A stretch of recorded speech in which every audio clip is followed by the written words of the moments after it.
El Cuentacuentos.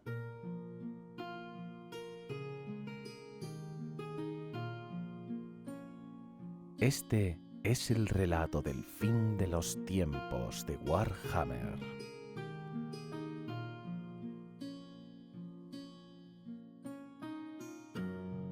Gracias a la web Biblioteca del Viejo Mundo por permitirme compartir contigo este relato. Ahora, acomódate, cierra los ojos y déjate llevar por esta historia.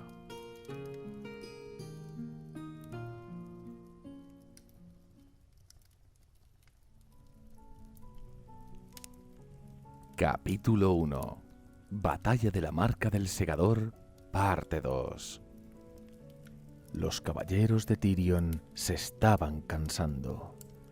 Del mismo modo que había previsto Drusala, el fervor estaba resultando ser su ruina.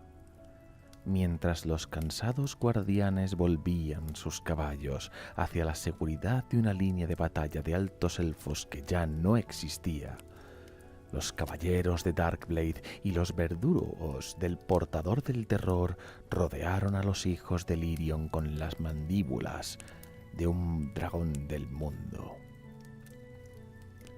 Las lanzas atravesaron vientres, alojándose profundamente en las columnas vertebrales. Los Drakes cortaban a través de la carne de caballo y luego volvían a atacar para matar a quien había sido arrojado desde las monturas de los moribundos caballos.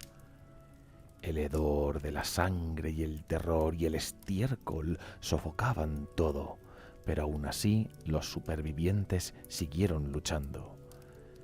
Tyrion luchó con ellos, con cada golpe de su espada partiendo en dos el yelmo de un verdugo o enviando a un caballero gélido desmadejado contra las pisotadas del resto de los caballos. Sin embargo, en el fragor de la batalla, el regente no sabía que estaba siendo acechado por enemigos más peligrosos. Malhandir reconoció el peligro del acercamiento de Darkblade antes que Tyrion, y el noble corcel dio la vuelta para que su amo pudiera enfrentarse a su enemigo. Aunque Colmillo Solar fue levantada rápidamente para desviar el primer golpe de Malus Darkblade, el acero de la espada disforme de Cain raspó a lo largo de la espada de Tyrion con un chillido penetrante. Consumido por un frenesí salvaje, Darkblade golpeó una y otra vez. Cada golpe fue parado, aunque Tyrion era impulsado hacia abajo en la silla con cada uno. La fuerza imbuida por el demonio de Darkblade era formidable y requirió cada onza de la fuerza del regente para detener el acero de la espada disforme. Rencor se abalanzó y trató de morder a Malhandir, pero la montura élfica era demasiado rápida y se precipitó libre de los dientes del gélido. De nuevo, la espada disforme cortó hacia abajo, pero esta vez Tyrion no hizo ningún movimiento para bloquearlo. En lugar de ello, instó a Malhandir a un lado, y el golpe siseó a un pelo de distancia a su derecha. Desbalanceado, Darkblade cayó hacia adelante en su silla de montar. Colmillo Solar se lanzó hacia adelante, pero el tirano de Haggraev fue demasiado rápido.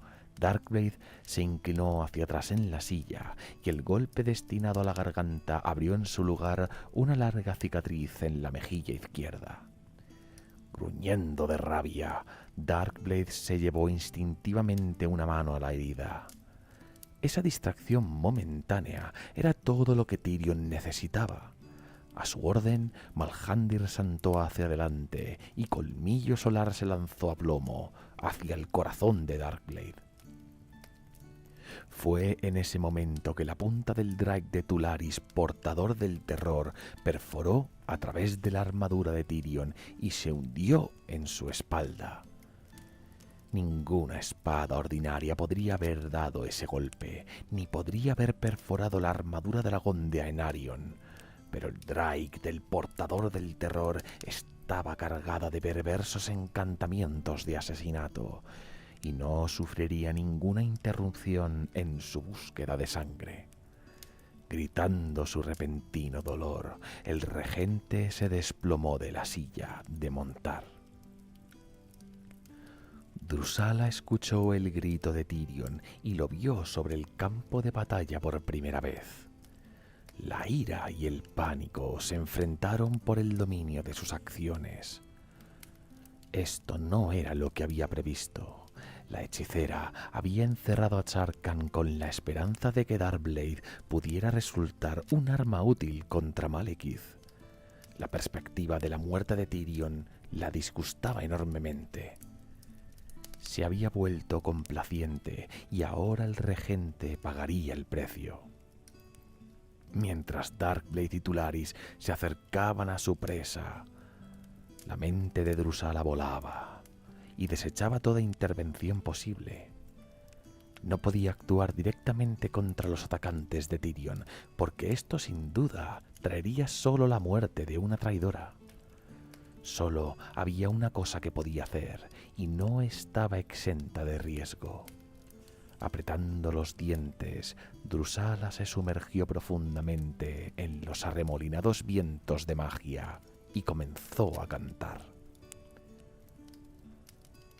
Muy al este de las costas de Ulthuan, en la tierra conocida por los hombres como Silvania, un ritual oscuro y blasfemo alcanzaba su ápice. Los servidores de Nagash, el gran nigromante de Nehekhara, habían trabajado mucho con el objetivo de traer a su amo al mundo de los vivos. Mucha sangre se había derramado en su causa, pero como siempre ocurría, los más significativos se habían dejado para el final.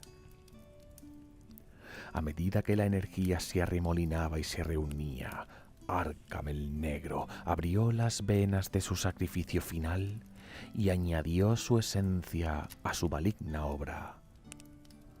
Muchos habían perecido en el intento de salvarla, pero sin éxito. Y así murió Aliathra, niña eterna de Ulthuan. La muerte de Aliathra no pasó desapercibida, ya que su alma se quedó un rato vagando en los vientos de la magia antes que el hambre de Nagash la consumiera. En Azel-Loren, Alarien se quedó en silencio mientras se dirigía al consejo de señores y señoras, con el corazón rebosante de un repentino dolor. En Ulthuan, Tyrion sintió la muerte de su hija, incluso mientras el Drake del portador caía para tomar su cabeza. Si sentía algún tipo de dolor, fue durante el más fugaz de los momentos, ya que algo largo tiempo enjaulado en la parte más profunda de su ser se liberó en ese instante. Determinación, más negra y hambrienta de lo que Tyrion nunca había conocido, se extendió por su alma, apagando el dolor de la herida y el cansancio de sus extremidades. Con un gruñido animal, se inclinó libre del pretendido golpe mortal del portador del terror y lanzó al verdugo al suelo. Colmillo solar perforó a través de la armadura, la carne y la columna vertebral. La sangre del elfo oscuro era negra bajo el cielo de la noche y latía a lo largo de las manos de Tyrion mientras liberaba la espada.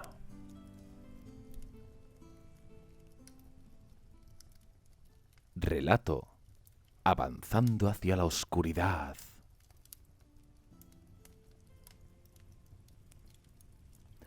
Tularis, portador del terror, se estaba muriendo.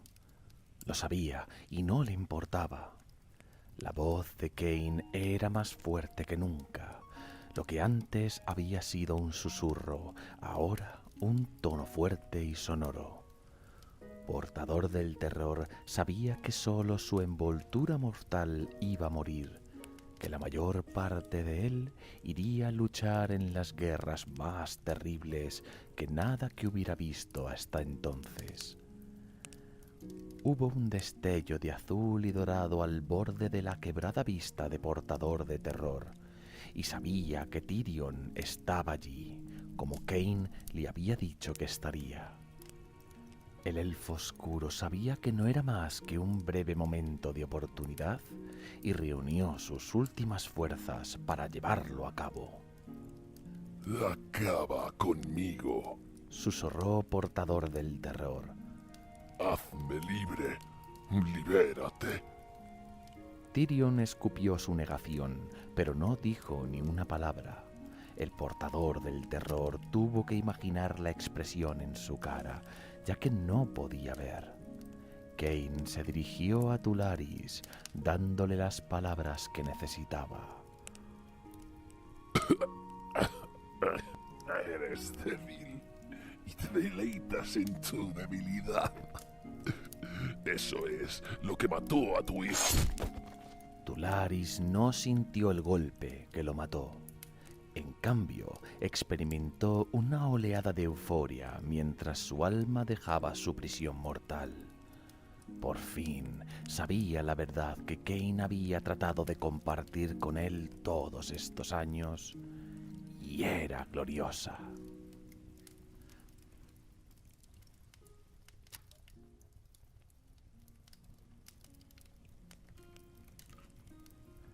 Darkblade no lloró la muerte del Portador del Terror. Él solo le importaba Tyrion.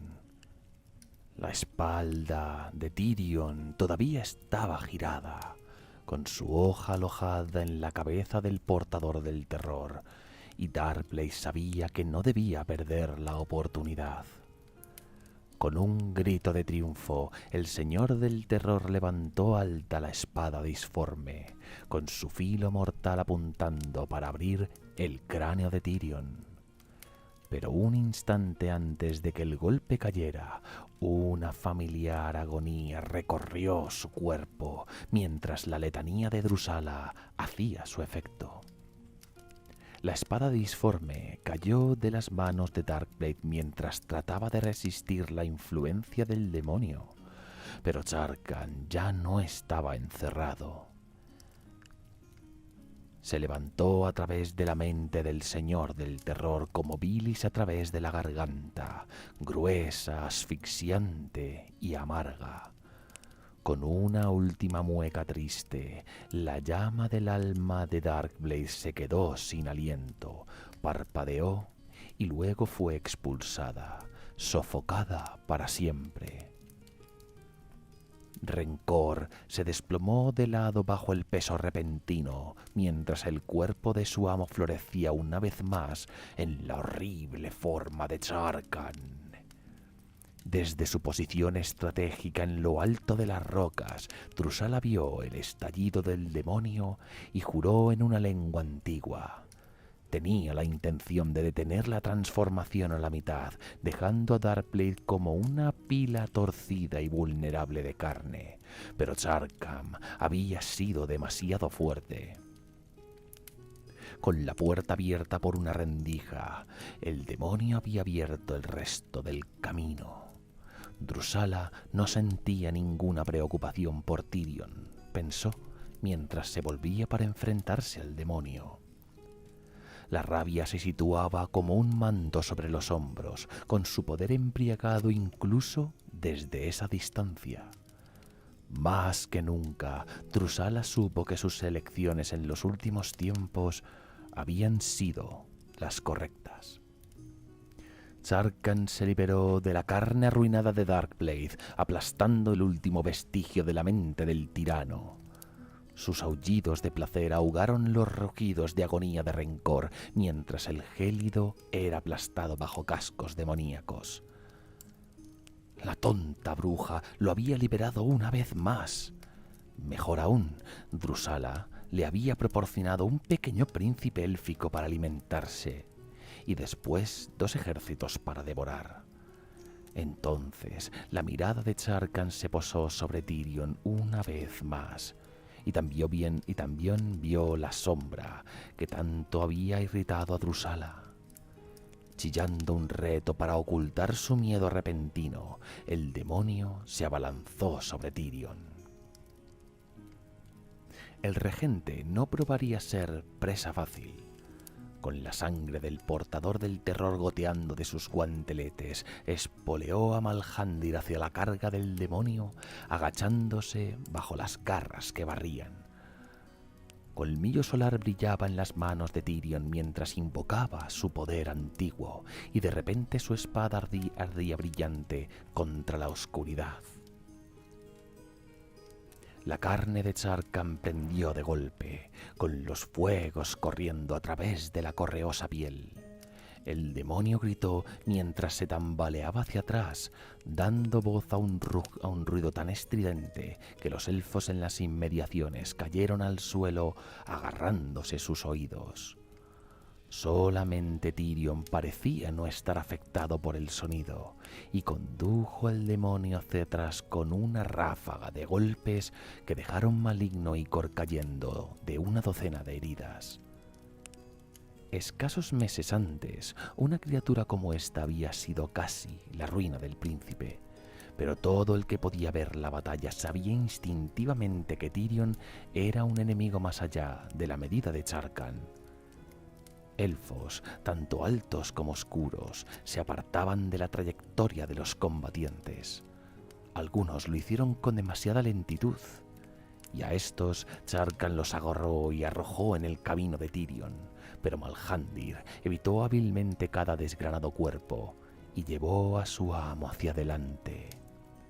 Tyrion empuñaba 2 espadas ahora, después de haber recogido la espada disforme de Cain de donde había caído, y la espada maldita brillaba oscura junto al fuego virtuoso del colmillo solar. Finalmente, Charkan no se pudo retirar más, ya que a su espalda se situaba de pie la guardia del Fénix de Caradhrian. Sus alabardas no flaquearon, pero aguijonearon al demonio de vuelta a su perseguidor. Con un grito desesperado, Charkan bajó la cabeza y cargó hacia Tyrion, con la esperanza de abrumar al regente con su brutal embestida. Tyrion no reaccionó hasta que el demonio estaba sobre él. Luego, con un potente grito, empujó las 2 espadas hacia adelante. El demonio dio un terrible grito final mientras las cuchillas se hundían profundamente en el pecho del monstruo. Su muerte, tanto por su propia mano como por sus enemigos. Tyrion instó a Malhandir a medida que el cuerpo del demonio caía tras él para estrellarse en el suelo. Como para marcar la caída del demonio, la tierra tembló y los cielos se sacudieron. Hacia el sureste, nubes ardían con llamas violentas. Aunque ninguno allí todavía se diera cuenta, el renacimiento de Nagash estaba completo y su primer acto había sido despojar la magia de la muerte desde el corazón del gran vórtice. La marca del segador se quedó en silencio mientras todos los presentes se mantenían temerosos de los augurios del cielo. A continuación, los fuegos latieron una vez más, y una gelidez nacida de la tumba colgó pesada en el aire. A lo largo de la marca del segador, los muertos comenzaron a levantarse. No eran solo los muertos de la batalla los que se agitaban a sus pies, sino los caídos de los últimos milenios. La mayoría eran elfos, muertos en las largas guerras de un pueblo dividido, pero había muertos humanos entre los despojos de las tumbas y pieles verdes también. Solo Charkan no se levantó, ya que solo la carne mortal oía la llamada.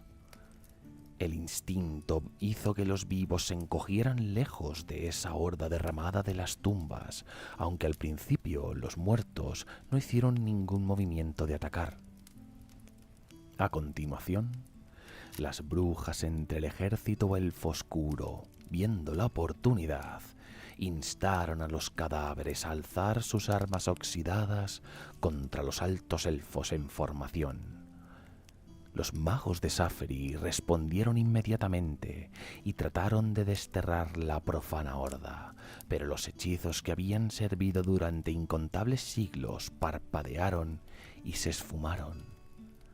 La muerte se cernía sobre la tierra, y los altos elfos que habían luchado sin miedo ahora dudaban mientras viejos amigos se alzaban para clavar sus garras en su carne.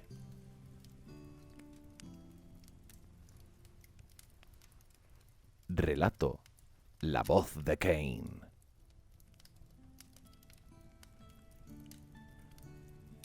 La alabarda de Caradhrian brilló mientras partía el cuerpo sin vida en dos.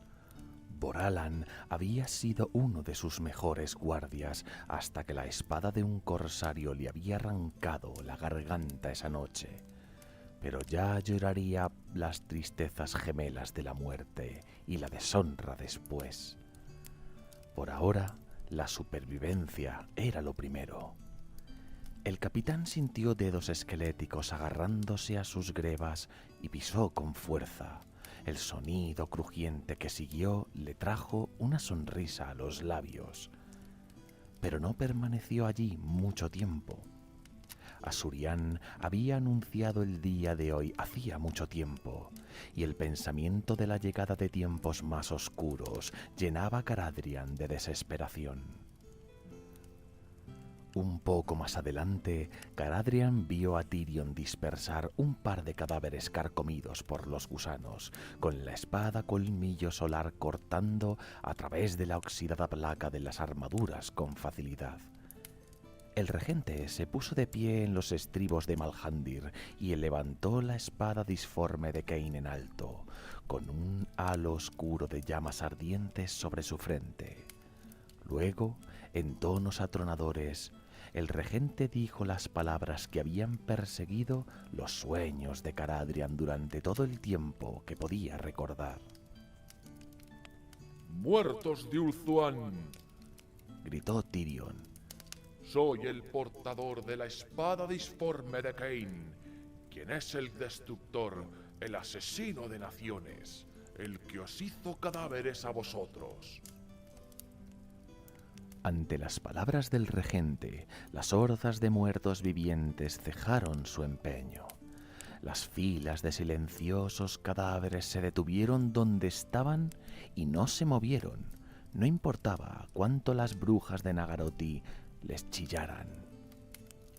Hablo por el destructor, continuó Tyrion, y su voz resonó como un trueno a través de las llanuras.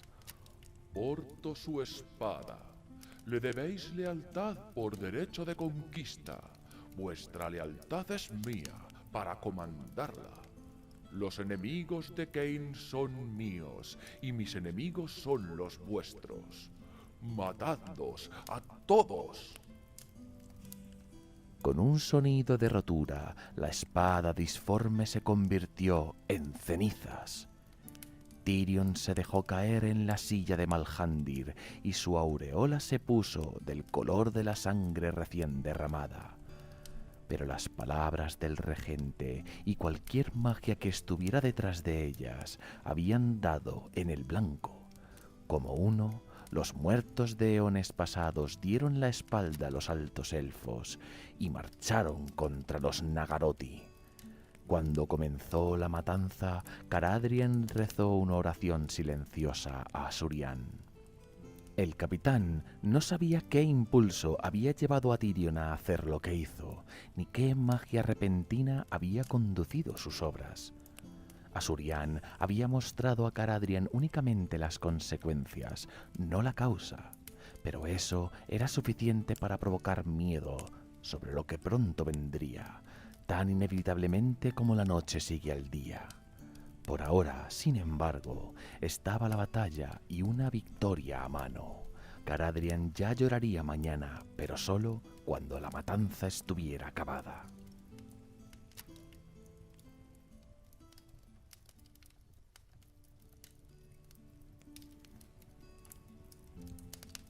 Incluso entonces, con Darkblade muerto y las filas de los no muertos desatados, en contra de ellos, los Nagarothi continuaron luchando. El odio de eones sofocó sus miedos y la malicia los conducía. Los muertos carecían de la habilidad y el vigor que habían conocido una vez en vida. Mantenían sus armas flojas y cuando caían no se levantaban para luchar de nuevo. Con demasiada frecuencia, los muertos simplemente caminaban hacia los filos de las espadas Nagarothi sin hacer ningún esfuerzo para defenderse. Las espadas dentadas desgarraban a través de la carne pálida y dispersaban huesos carcomidos por gusanos. Cada victoria era marcada por una mueca de triunfo del elfo oscuro que daba el golpe. Miles de los nacidos de la tumba se derrumbaron y no se levantaron de nuevo, pero quedaban decenas de miles más y comenzaron a superar a sus enemigos a través del peso implacable de su número. Por todas partes, un elfo oscuro moría por una espada oxidada. A la mayoría los hicieron perder pie y fueron pisoteados por la implacable horda sangrienta o arrastrados por debajo de la marea de los no muertos y cubiertos por carne húmeda. Los altos elfos seguían de cerca a los muertos, con todo pensamiento de disciplina lanzado a los vientos mientras la influencia de Kain caía sobre ellos. Caballeros de Elirion, lanceros de Lothern y Cracia, arqueros de la distante Saferi, todos se lanzaron hacia adelante con las espadas desenvainadas. Tirion montaba a la cabeza con su salvaje halo carmesí sobre su frente. Colmillo solar brillaba en su mano derecha y la espada disforme de Kain estaba hambrienta a su izquierda. No era el deseo de victoria lo que guiaba a los altos elfos, ni la venganza por sus compatriotas caídos, sino un deseo primordial de desatar la masacre. En los días que siguieron, algunos pudieron recordar con vergüenza la sed de sangre que les atrapó aquella noche, pero la mayoría solo recordaba una neblina de color rojo sangre y una alegría indescriptible. Coril fue arrastrado por la locura tanto como cualquier otro, con su hacha subiendo y bajando en frenesí salvaje, hasta que su piel de león estaba empapada de sangre Nagarothi y sus manos ya no podían agarrar el arma. Solo la Guardia del Fénix se mantuvo al margen de la locura, ya que Kain no tenía ningún interés en aquellos cuyas almas habían sido entregadas a Surian. Por fin, los Nagarothi se quebraron. Sucedió lentamente al principio, con guerreros individuales arrojando sus armas y buscando la ilusión de seguridad donde pudieran. Entonces, como una línea de costa que se desmenuza azotada por una marea furiosa, los elfos oscuros se quebraron y huyeron hacia la noche. Esto fue el comienzo de una persecución larga y sangrienta, con los altos elfos corriendo salvajemente por las llanuras y los muertos arrastrando los pies y retorciéndose en su estela. Caradhrian los observó irse. Los elfos oscuros habían sido derrotados, pero el capitán de la Guardia del Fénix sabía que no había habido vencedores esa noche. Desde su escondite entre los árboles, Drusal observó cómo los altos elfos locos por la sangre despedazaban la horda Nagarothi en pedazos. Se estremeció, no de frío o de miedo, sino de anticipación. Por primera vez en más de un siglo, sentía la emoción que burbujeaba a través de sus venas. Sus rasgos cambiaron mientras su disfraz de glamour cambiaba a una nueva imagen. La bruja salió de los árboles y se unió a la persecución. Al romper el alba con la caída del crepúsculo, el ejército de Tirion se encontraba acampado en el borde de la marca del segador. El regente había querido seguir adelante a través de las montañas para acortar distancias entre sus fuerzas y las del rey brujo, pero sus comandantes habían argumentado que se debía permitir al ejército descansar. Incluso Caradrian, mudo como siempre, había logrado transmitir su desaprobación con un cuidadoso movimiento de cabeza. Ahora, mientras los sanadores pasaban entre las tiendas de campaña levantadas a toda prisa, donde los heridos se refugiaban en el sueño, Tirion se ocultaba solo en su propio pabellón, meditando en la oscuridad. Pocos sabían qué pensar de la batalla de la noche anterior, donde los muertos se alzaron para combatir por la causa de Tirion. ¿Había sido la espada disforme de Cain la que había dado ese poder, o era un don de su sangre que no se había manifestado hasta ahora? Nadie sabía la respuesta. Por lo menos los muertos habían sido devueltos a su lugar correcto. Los cadáveres que no se habían desplomado durante las etapas finales de la batalla se habían derrumbado mientras los rayos del amanecer barrían la marca del segador, expulsados por la orden de Tirion. Los exploradores informaron que los no muertos deambulaban sin impedimentos en otros lugares, pero los que habían luchado al lado de los altos elfos habían sido devueltos a su descanso. Coril, que junto a Caradrian había optado por mantener la vigilia en la gris y turbia mañana, comentó su sorpresa por la facilidad con la que los Asur habían luchado junto a los muertos. Caradrian, como era su manera, no dijo nada, pero Coril creyó ver una fugaz preocupación en el rostro del otro.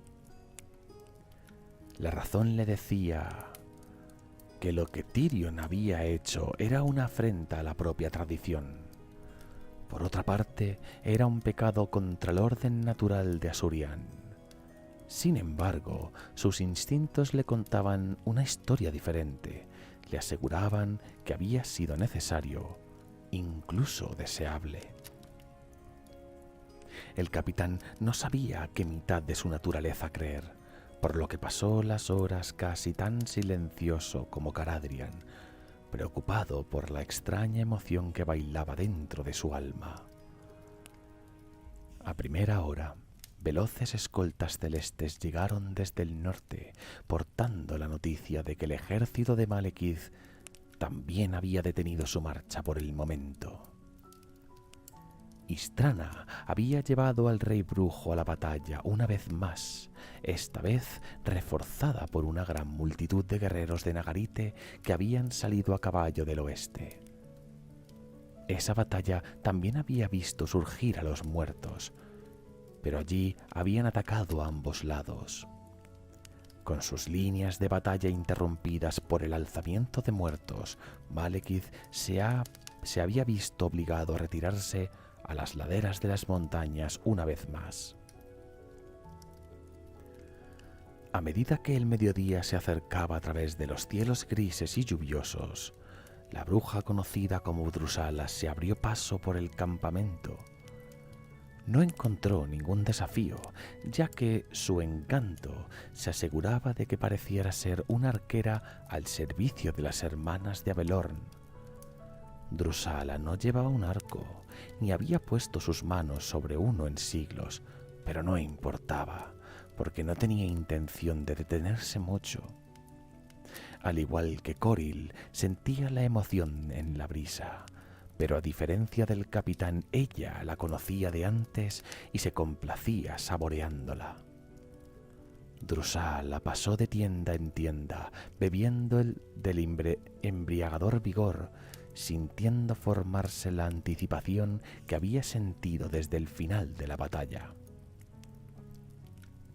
Por fin la bruja llegó a su destino, marcada tanto por los guardias león alrededor de su perímetro como por el ondulante estandarte del dragón de mar alzado en su centro. Susurrando un encantamiento para protegerla de los ojos de los guardias, Drusal apartó a un lado la cortina de lona y entró.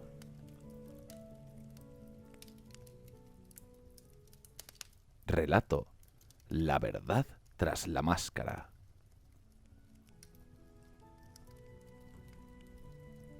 Estaba oscuro dentro de la tienda, mucho más oscuro de lo que debería haber estado. Era como si el estado de ánimo del ocupante colgara pesado en el aire, sofocando cualquier fuente de luz o alegría. Drusala sonrió mientras sus ojos buscaban por la penumbra. Recordaba esa sensación bien.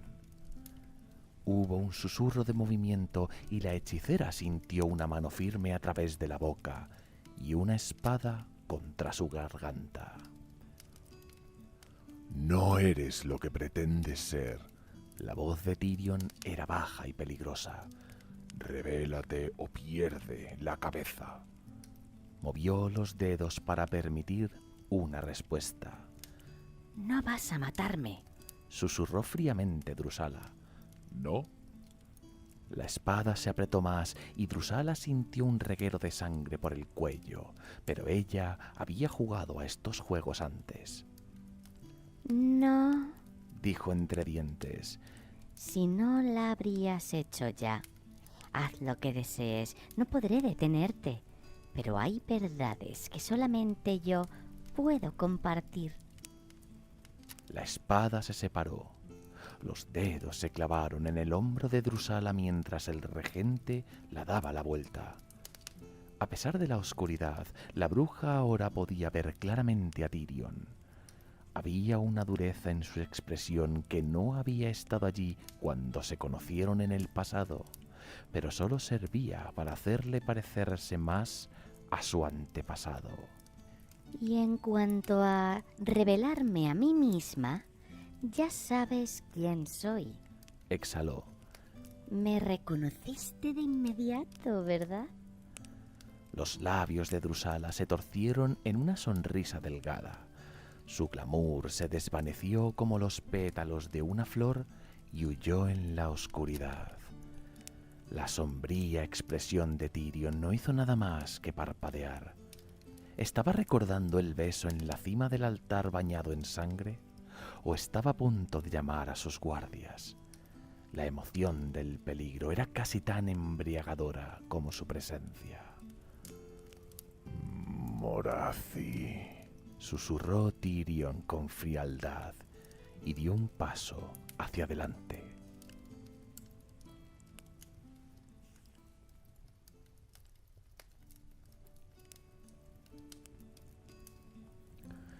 Tyrion no salió de su tienda hasta que el sol de la tarde estaba bajo en el cielo. La lluvia había cesado por fin, pero era obvio para todos que el que hubiera acabado había hecho poco por aliviar su estado de ánimo. Tampoco que apareciera obviamente animado por la presencia de la doncella de pelo oscuro que asentía ante cada una de sus palabras y gestos. Coril, convocado rápidamente ante la presencia del regente, no reconoció a su asistente, que respetuosamente se presentó como Rysel. Por otra parte, la multitud era enorme, y Coril no se atrevió a dejar que sus ojos se detuvieran mucho. Él sabía que Tyrion era el consorte de la reina eterna, pero las impropiedades pesaban sobre cada palabra y gesto que pasaba entre el príncipe y su nueva ayudante. Para sorpresa de Coril, Tyrion no ordenó al ejército marchar, pero exigió a sus magos asistentes que Teclis fuera encontrado y convocado ante su presencia. Esta orden sorprendió a muchos, porque había un enojo en la voz del regente que ninguno le había visto usar contra su hermano. No obstante, los magos se apresuraron a obedecer, enviando mensajeros elementales a lo largo y ancho de los vientos de la magia. Al anochecer de ese día, un corcel de ondulantes sombras cabalgó desde el norte, con Teclis sobre su lomo. Coril saludó al señor del conocimiento y lo guió al círculo en ruinas de Haladra, a cierta distancia al este del campamento. Mientras viajaban, Coril habló de la marca del segador y sus secuelas, aunque le sorprendió el poco interés que mostraba Teclis. Lo que debería haber sorprendido al capitán, pero que de alguna manera no lo hizo, fue que no importaba cuánto lo intentara, no podía abordar el tema de Rizal, ni recordar su cara. Teclis estaba aburrido en el momento en que él y Coril llegaron a las erosionadas piedras de Haladra, con el bosque de Ethermark vislumbrándose contra el cielo del este. La maldita Haladra encajaba con su estado de ánimo y sin duda coincidía con el de su hermano. El anillo exterior de estatuas de alabastro estaba casi desgastado por los elementos, con solo Kane de alguna manera en pie desafiándolos. La mitad del círculo interior también había desaparecido o caído, y los que aún se mantenían estaban envueltos en enredaderas. Solo el enmascarado Asurian, de pie orgulloso en el centro del círculo, estaba sin tacha. Tyrion puso de pie a la sombra del Creador, con 2 espadas enfundadas en su cinturón y Rizal agarrada con un brazo. Coril no sabía por qué Tyrion había elegido a Haladra para la reunión, y ni sabía el significado de la triste sonrisa que se dibujó en la cara de Teclis. Él estaba allí por deber a su regente, y no podía haber previsto cómo se desenvolverían los eventos. A medida que se acercaba Teclis, Tyrion se separó de Rizal y dio un brusco saludo a su hermano. Durante un rato los gemelos se rodearon entre sí, como si ambos supieran lo que iba a venir, pero tampoco desearan ser el que abordara el tema. Por un momento, Coril tuvo una imagen de Asurian observando a Haladra, con su balanza del juicio variando a medida que cada gemelo reflejaba los pasos del otro. A continuación, Tyrion, incapaz de contenerse por más tiempo, comenzó a hablar. El regente habló con rabia, señalando con el dedo para hacer hincapié en cada punto. Acusó a Teclis de traición, de confraternizar con Malekith para provocar la muerte de Finubar y de ayudar al rey brujo en su guerra. A pesar de la ira de Tyrion, su tono de voz era suplicante y rogaba a Teclis que explicara sus acciones. Coril entendió cómo se rasgaba el príncipe, ya que el horror de las acusaciones de Tyrion roía su propio intestino. Sin embargo, cuando Teclis finalmente habló, lo hizo solamente para confirmar la verdad de las palabras de su hermano. En ese momento, la certeza de Coril se tambaleó mientras todo el horror de la traición de Teclis lo golpeaba. El capitán era vagamente consciente de que Rizal estaba observando con gran atención, disfrutando de cada palabra como si se tratara de un buen vino. Vio el guantelete de Tyrion a punto de dar a Teclis un golpe de revés en la cara. El mago, nunca igualado físicamente con su hermano, fue lanzado al suelo con sangre goteando de su boca.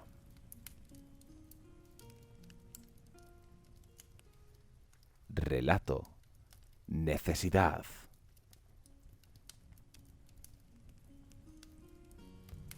Teclis se levantó sobre una rodilla, usando su bastón para sujetar tanto peso como se atrevía.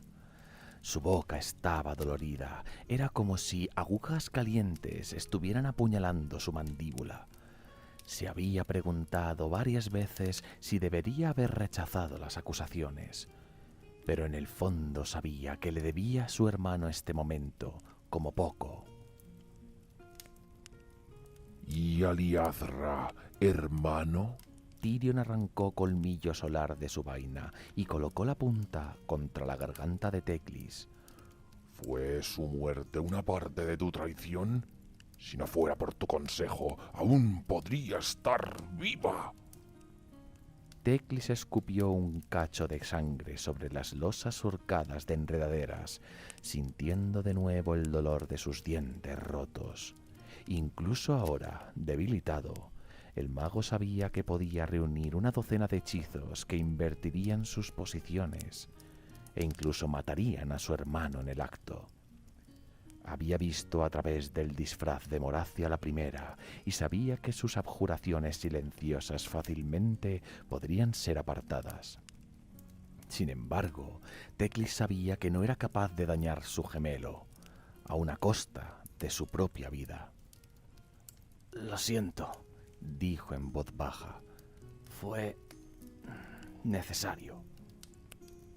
El encantamiento susurrado de Teclis pasó desapercibido por el grito de rabia animal de su hermano.